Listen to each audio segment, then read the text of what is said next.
Pour le grand public, le duel virevoltant du Supermarine Spitfire et du Messerschmitt Bf 109 résume parfaitement la bataille d'Angleterre de 1940, voire du duel aérien entre le Troisième Reich et l'Empire britannique. On peut même dire, sans prendre trop de risques, qu'ils sont respectivement les chasseurs les plus emblématiques de chaque camp. Alors, qu'en est-il vraiment ? Lequel, s'il y en a un, est le meilleur ? Nous allons prendre le temps de découvrir ces deux chasseurs pour les comparer, de 1940 à 1945. Car oui, tout dépend de la période. Ce duel est parfait pour mes vidéos. Pendant près de 10 ans, on observe deux systèmes d'armes conçus pour les mêmes missions s'affronter. Même s'il est toujours maladroit de comparer deux matériels, comme on a d'ailleurs déjà pu le faire pour le Saumur et le Panzer III, nous pouvons à nouveau nous le permettre ici. Le Supermarine Spitfire, le cracheur de feu et le Messerschmitt Bf 109, eh bien, ils possèdent tous deux une aura toute particulière. Du ciel de Dunkerque en mai 1940, à Berlin 5 ans plus tard, puis même après au Moyen-Orient dans un curieux épilogue, les deux appareils n'ont cessé de progresser, l'un et l'autre prenant tour à tour l'avantage, mais sans jamais parvenir à complètement se départager. Plongeons dans cette histoire ensemble. Avant de débuter le duel, laissez-moi vous parler rapidement du partenaire de la vidéo. Vous connaissez sûrement Enigma, la machine de cryptage des communications allemandes. Son décryptage par un collectif de scientifiques en Angleterre, à la veille de la bataille d'Angleterre, a eu un impact très important sur la conduite des opérations. Les Britanniques pouvant mieux prévoir les mouvements adverses en décryptant leurs échanges. Vous voulez éviter qu'on vous surveille de la sorte ? CyberGhost VPN existe pour protéger vos informations des regards malveillants. Votre véritable adresse IP est cachée et vos données cryptées. À moins que Alan Turing s'y mette, mais je pense que vous êtes à l'abri. En plus, vous pouvez profiter de l'outil pour accéder à du contenu géobloqué. Vous pouvez en profiter par exemple pour accéder au catalogue de plus de 40 services de streaming pour regarder des films disponibles uniquement outre-Manche, voire au-delà. D'ailleurs, même si vous n'êtes pas un mathématicien de renom, vous n'aurez aucun souci à prendre en main CyberGhost VPN, très facile d'utilisation, et pourrez protéger jusqu'à 7 appareils en même temps sur toutes les plateformes, Windows, iOS, Android.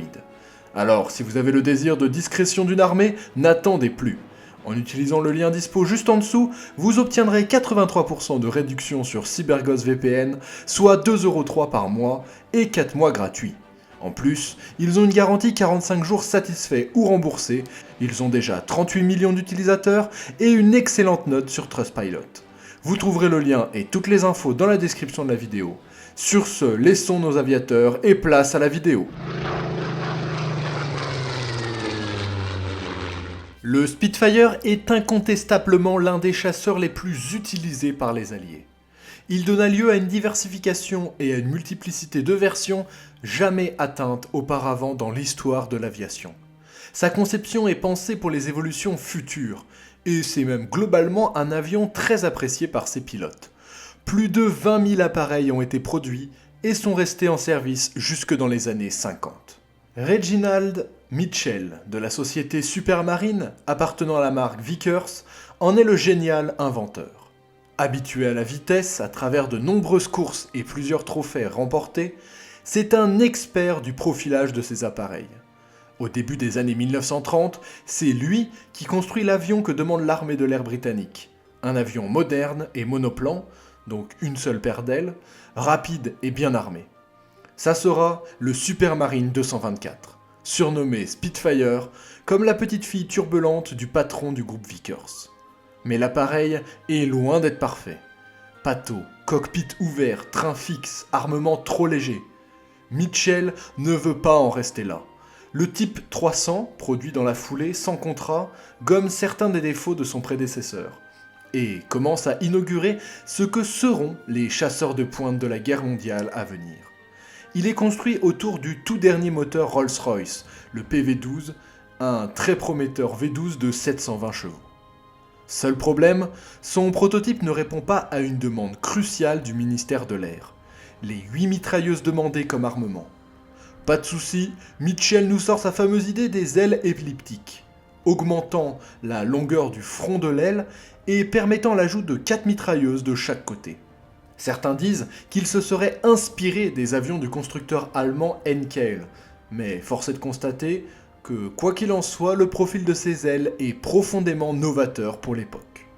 Ce nouveau type 300 est proposé au ministère, et il s'envole pour la première fois le 5 mars 1936.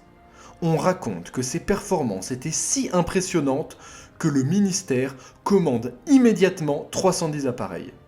Le verdict délivré par le pilote d'essai est d'ailleurs sans appel lui aussi. Il dit, je cite, « Ne touchez à rien ». Le Spitfire va équiper la RAF, en parallèle du Hurricane de chez Hawker. La production est lancée. Mitchell meurt malheureusement très peu de temps après, le 11 juin 1937, après avoir légué à son pays l'une de ses armes les plus emblématiques de son histoire. De son côté, le Messerschmitt Bf 109 est lui aussi très clairement le chasseur allemand le plus emblématique, et même d'ailleurs le chasseur le plus produit de la guerre, tout appareil confondu. 34 000 éléments. Lui aussi fera ses armes jusqu'à la fin des années 40. Willy Messerschmitt fonde sa société en 1926, qui fusionne l'année suivante avec la Bayerische Flugzeugwerke, l'origine d'ailleurs de l'abréviation BF. Il fait ses débuts dans la flotte commerciale, des débuts catastrophiques, qui manquent de faire complètement disparaître sa firme. Mais notre cher Willy se rattrape en 1933, en accrochant la manche d'un petit moustachu qui commence, dit-on, à gagner en popularité alors en Allemagne. Il courtise en effet le parti nazi, dont il devient membre, et sort des usines le M37. Petit avion de tourisme, monomoteur quadriplace, qui vole pour la première fois en 1934 sous l'appellation Bf-108.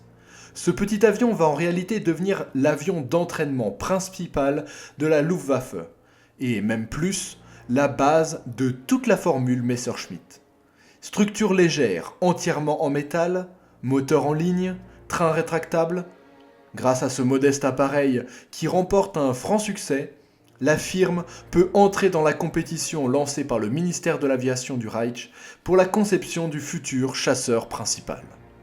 Le 29 mai 1935, le Bf-109 version 1, le premier prototype, est sur la piste de décollage, équipé d'ailleurs de manière amusante d'un moteur Rolls-Royce, comme son futur ennemi, faute de moteur local. La Luftwaffe n'est pas unanime, mais un certain Adolf Galland, étoile montante de la chasse, perçoit l'immense potentiel du Bf-109, notamment face à son concurrent de chez Heinkel. Il est plus rapide, d'au moins 30 km/h, plus sûr, meilleur en ascension et en piqué, et pour couronner le tout, plus facile à fabriquer. Le ministère commande 10 appareils de chaque, mais il est vite acquis que le Bf-109 a gagné devant l'urgence de mettre sur roue une puissante flotte aérienne. Les choix technologiques risqués de Willy Messerschmitt avaient réussi à faire la différence.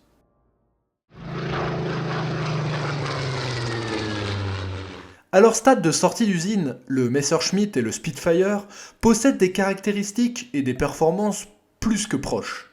En même temps, ils ont la même vocation, intercepter les bombardiers bimoteurs rapides qui commencent à proliférer dans les nouvelles armées de l'air. Faisons un petit point sur leur profil, pour les comparer face à face, puis on parlera de leurs duels et différentes évolutions. Nous avons deux monoplans, métalliques, bâtis sur un moteur de 12 cylindres en ligne à compresseur. Ils sont équipés d'une radio et d'un armement conséquent pour l'époque. Bon, on a ces points communs sur la conception, mais pour autant, nous pouvons tout de même les différencier quand on rentre dans le détail. Côté moteur, le Merlin de Rolls-Royce délivre en principe 1030 chevaux, et la RAF améliore son rendement en augmentant celui du carburant pour atteindre 1340 chevaux. L'avion pointe alors à 560 km/h. Un gros défaut à ce moteur, c'est l'alimentation par carburateur qui coupe lorsque l'avion pique. obligeant à passer sur le dos au préalable. Et oui, ça vient de là, les impressionnantes voltiges et ce mouvement emblématique du Spitfire qui virevolte avant de plonger. Ce défaut sera corrigé seulement en mars 1941. En face, le moteur Daimler-Benz délivre 1175 chevaux pour une vitesse d'également 560 km/h. La grosse différence réside dans son poids plus élevé que le Merlin, et donc l'altitude à laquelle il délivre sa puissance maximum est seulement de 4500 mètres, contre 5500 pour le Britannique. Il compense cependant ce défaut par une alimentation permanente, quelle que soit l'altitude, et qui ne coupe pas en piqué, ce qui lui donne un bel avantage jusqu'en 1941. Côté fuselage et ailes, si on passe au corps de l'avion, celui du Spitfire est très élégant. On reconnaît immédiatement d'ailleurs ses ailes elliptiques offrant une surface énorme, plus de 22,5 mètres carrés. Et ça lui offre une manœuvrabilité excellente, mais au prix d'une complexité et d'un coût de production élevé. Les réservoirs contiennent 382 litres. C'est assez peu, mais tout à fait en accord avec le rôle défensif qu'on lui imagine au moment de sa conception. De l'autre côté, le fuselage, tout en métal, est conçu de façon la plus pratique possible. Solution qui s'avère utile pour une construction par une main-d'œuvre peu formée, et d'ailleurs souvent même servile. La voilure anguleuse, elle, elle offre une surface plus modeste, 16,6 mètres carrés en moyenne. Facile à produire, mais qui ne pourra jamais abriter un armement puissant. Petit défaut d'ailleurs aussi à noter, la façon dont le train est monté est génératrice de nombreux accidents au sol, notamment sur les terrains sommaires. Les réservoirs, ils contiennent 400 litres, et c'est bien insuffisant pour les missions offensives qu'il aura souvent à remplir. Niveau cockpit, en 1940, le poste radio TR9 du Spitfire est très peu fiable. Il est remplacé progressivement par une radio très haute fréquence. Le dossier du siège et le pare-brise sont blindés pour protéger le pilote. Ce dernier est dans un habitacle très étroit, mais la verrière est bombée pour loger les grandes tailles. Le pilote allemand est lui tout aussi à l'étroit et protégé, mais son cockpit offre une bonne visibilité.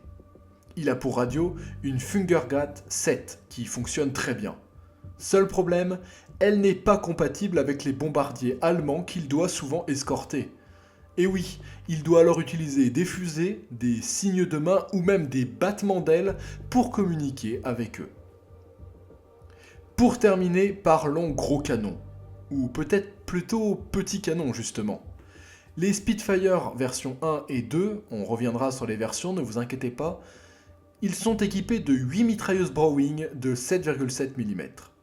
Alors ça peut paraître impressionnant dit comme ça, et l'arme en plus est plutôt fiable, mais le calibre est insuffisant pour causer de gros dégâts, surtout sur de massifs bombardiers. Des tentatives d'ajout de canons de 20 mm seront tentées mais sans grand succès. Le Bf-109 est plus solidement armé. 2 MG-17 de 7,92 mm sous le capot et 2 canons de 20 mm aux obus dévastateurs sur les ailes. Ces canons sont même remplacés par le MG-151 de 15 mm, plus rapide et compact dès la fin 1940. À noter que plus tard, l'avion pourra même porter une bombe de 250 kg sous le ventre.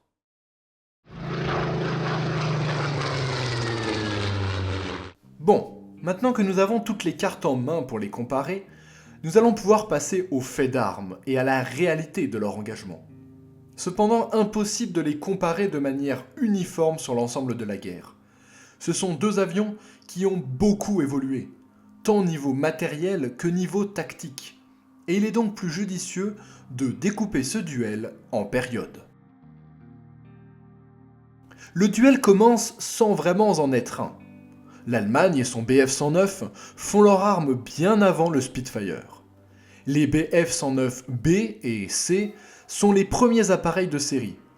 Ils sont 136 à être engagés en Espagne dès 1937, lors de la guerre civile. Leurs pilotes acquièrent une expérience précieuse alors que le Spitfire est encore en usine. À l'été 1938, la crise de la Tchécoslovaquie éclate. la RAF n'a qu'un seul et unique Spitfire et quelques Hurricanes contre 200 Bf-109 en face. L'Allemagne se paye même le luxe de lancer quelques exportations, notamment en Suisse et Hongrie. Le retard de l'Angleterre est catastrophique. Faire voler ces appareils en grand nombre est un défi nécessitant des pilotes et des mécaniciens qui sont longs à former. Ça ne s'improvise pas comme ça. Quelques années plus tard, le 10 mai 1940, l'Allemagne lance sa grande offensive sur la France. Aucun Spitfire gardé sur le sol anglais n'est au-dessus du continent. Le Bf-109 a lui continué d'évoluer et il a atteint alors la version E. Il a même encore engrangé de l'expérience en Pologne et il contribue de façon très efficace à la victoire de la Wehrmacht.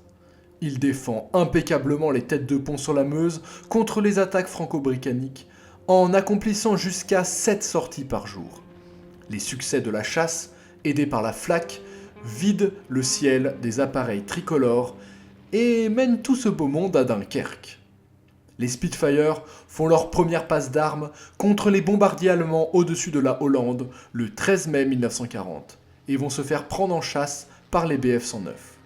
Cependant, c'est au sud de Calais, le 23 mai suivant, que Bf-109 et Spitfire s'affrontent réellement pour la première fois. Le lendemain, 2 Spitfire affrontent à nouveau 3 Bf. Ça y est, le duel est enfin lancé. Et il tourne à l'avantage des Allemands. Les avions ont alors des performances relativement similaires, avec seulement un léger avantage du Bf-109 sur la piquée et un léger avantage du Spitfire sur les virages. Mais la vraie différence, elle est sur les pilotes. Ils ne sont pas les mêmes. Les Allemands ont une bien meilleure expérience de combat. Ils utilisent notamment la technique du Schwarm, l'essaim, qui privilégie le travail d'équipe. Disposés en 2 paires avec un leader et un ailier, les groupes de chasse allemands ont alors assez d'espace pour manœuvrer sans perdre de vue le partenaire.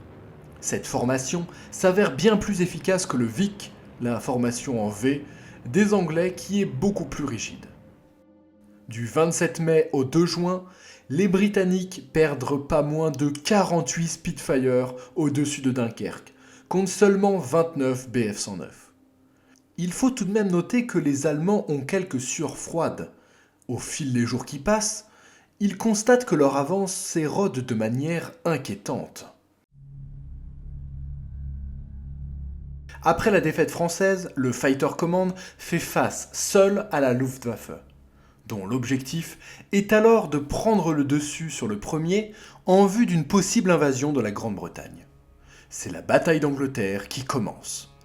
Et la partie est équilibrée entre Spitfire 1 et 2 et les Bf-109 E3 et E4. Vous allez me dire, mais on vient de voir que les Messerschmitt sont mieux armés et les pilotes allemands ont une meilleure tactique de combat. Alors oui, c'est toujours le cas. Mais le contexte de la bataille change tout.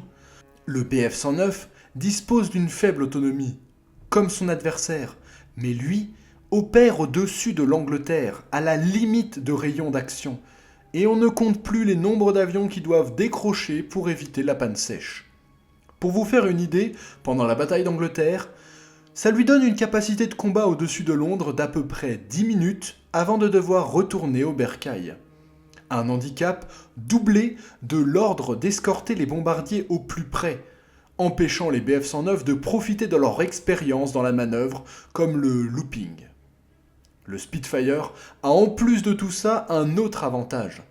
Il fait partie de tout un système de défense. Un réseau radar le prévient des raids ennemis et le commandement centralisé guide les intercepteurs par radio. Au fil des combats, les Britanniques rattrapent leur retard en expérience. Les pilotes abattus au-dessus du pays sont récupérés, alors que les Allemands s'épuisent et perdent leurs pilotes. En 4 mois, la Luftwaffe perd 610 Bf-109, dont au moins 122 au crédit de son adversaire de notre duel. La RAF déplore 403 Spitfire au tapis, dont 160 à 210 au crédit des Bf-109. Alors, la RAF perd aussi énormément de Hurricane, très souvent dans l'ombre du Spitfire. Je voulais juste le mentionner, même si ce n'est pas le sujet. Le ratio, quand on l'observe, est mathématiquement à l'avantage des Allemands. Mais les Anglais sortent leurs chasseurs dans l'objectif principal d'abattre les bombardiers. Et une fois qu'on prend en compte le fait que les Anglais gardent la plupart de leurs pilotes, contrairement à leurs ennemis, la victoire bascule plus nettement de leur côté. Sur toute la bataille d'Angleterre, 720 pilotes allemands sont perdus, soit 65% des effectifs au 10 mai 1940. Un jour, Hermann Göring, le chef de l'aviation allemande, aurait demandé à un pilote allemand ce qu'il pouvait faire pour aider ses pilotes à gagner leur combat contre les Britanniques. Ce dernier aurait répondu avec un rire jaune « Monsieur le maréchal du Reich, donnez-moi une escadrille de Spitfire ». Lors de cette bataille, le duel Spitfire Bf-109 est à son sommet, clairement. Mais il est loin de prendre fin avec la fin de cette bataille. Lorsque le printemps 1941 permet la reprise des combats, c'est l'Angleterre qui reprend l'offensive. Le Spitfire 5B profite du nouveau moteur Merlin 45 et d'un armement musclé de 2 canons de 20 mm qui remplacent 4 des mitrailleuses. Mais de l'autre côté, le Bf-109 continue aussi sa progression vers la version F, la préférée des pilotes survivants du conflit, qui possède désormais une silhouette affinée et un nouveau moteur plus puissant lui aussi. Les nouveaux Challengers sont prêts pour le second round. Le nouveau Bf-109F frise les 600 km/h. C'est identique au nouveau Spitfire 5B, mais le premier évolue dans tous les domaines. Vitesse ascensionnelle, plafond, piqué, et il prend même le luxe de rattraper son retard en manœuvrabilité. L'appareil est à son apogée. Les pilotes allemands peuvent donc profiter de l'altitude pour attaquer comme ils le préfèrent, en piqué et à grande vitesse, depuis la direction du soleil. Le Spitfire 5B reste dans la course uniquement grâce à son armement. Malgré l'adoption de formations de combat plus souples, se calquant sur celles des Allemands, l'année 1941 est terrible pour la RAF. Oui, pire que la bataille d'Angleterre, contrairement à la pensée populaire. La RAF ne perd pas moins de 849 chasseurs, majoritairement des Spitfire, contre 236 Allemands de tout type, perdus en combat et par accident. Heureusement pour Albion, la défaite n'est pas décisive. L'Allemagne porte son attention à l'est très vite, contre l'URSS, ne laissant guère plus que 150 chasseurs à l'ouest au lancement de Barbarossa. Cependant, attention, les escadrilles laissées à l'ouest sont composées pour la plupart de pilotes expérimentés et agressifs. Ils étaient parfaitement capables de monter une défense très réussie. Et en plus, ils bénéficient de l'arrivée du nouveau Focke-Wulf FW-190, un chasseur encore supérieur au Bf-109. En Libye aussi, le Bf-109 fait ses preuves, et dès qu'il est employé en grand nombre, il met grandement en difficulté la RAF en Afrique. Lueur d'espoir salvatrice à la fin de l'année, les USA entrent dans la danse. Dans tous les cas, ce revers force la firme Supermarine à réagir. Le Spitfire 8, qui doit remplacer le 5 étant en retard, l'entreprise sort en catastrophe en mai 1942 la version 9, qui reprend la cellule du 5 mais avec un moteur encore plus puissant, révolutionnaire, utilisant notamment le système de compresseur à 2 étages pour les connaisseurs. Le BF continue certes d'évoluer avec la version G, mais son moteur imparfait surchauffe. De plus, les limites de la conception du Bf-109 commencent à se faire sentir. À chaque amélioration, on bidouille de plus en plus, et en 1942, il se trouve face à un nouveau défi. Intercepter les bombardiers lourds américains qui arrivent, les fameux B-17. Eh oui, abattre un quadrimoteur demande un armement titanesque que le petit Messerschmitt ne peut loger. On décide de placer des canons sous la voilure, mais cela a pour conséquence d'alourdir et de ralentir l'appareil, contre lequel le Spitfire et les autres chasseurs alliés qui escortent les bombardiers reprennent petit à petit l'avantage. Ajoutez à ça les progrès tactiques de la RAF et le manque de plus en plus criant de pilotes qualifiés côté allemand, l'écart se creuse à une vitesse vertigineuse. La production de Bf-109 à une cadence effrénée ne fait que repousser l'inévitable. Le chasseur vedette de la Luftwaffe est obsolète dès 1943. Le nouveau Spitfire 14, qui continue d'évoluer, lui sur la base beaucoup plus saine de son ancêtre, achève de consacrer, début 1944, la supériorité de la RAF. Il a cependant peu d'occasions de se frotter à son adversaire. Les Anglais connaissent à leur tour les problèmes de l'offensive aérienne, la faible autonomie du Spitfire ayant trop de mal à lui permettre d'escorter les bombardiers qui vont de plus en plus loin en Allemagne. Les chasseurs américains, pensés pour cette mission, prennent le relais. Le Spitfire va trouver un terrain de chasse parfait en Méditerranée, où il sera beaucoup plus employé à partir de là, pour la défense de Malte contre la chasse italienne, ou contre l'Africa Corps au sein de la Desert Air Force.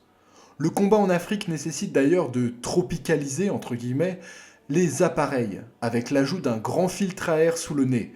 Vous reconnaissez peut-être ce profil si particulier. L'appareil va même connaître la guerre au-dessus des steppes russes. Les livraisons de Spitfire à l'URSS ont commencé au printemps 1943. Il s'agissait de la première exportation officielle du Spitfire d'ailleurs, même si elle concernait des modèles dépassés.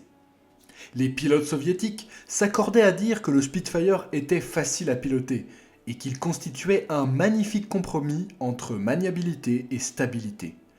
Plus de 1300 appareils tout de même seront ainsi livrés à tonton Staline. Et je peux aussi évidemment mentionner la part assez importante qu'aura le Spitfire dans l'armée française en reconstruction. Je vous renvoie vers la dernière vidéo traitant du sujet. En Europe, le duel reprend après le débarquement en Normandie surtout. Et il est là très nettement à l'avantage du Spitfire 14 qui affronte désormais le Bf-109K, ultime tentative de son rival. Et ce, jusqu'au 8 mai 1945.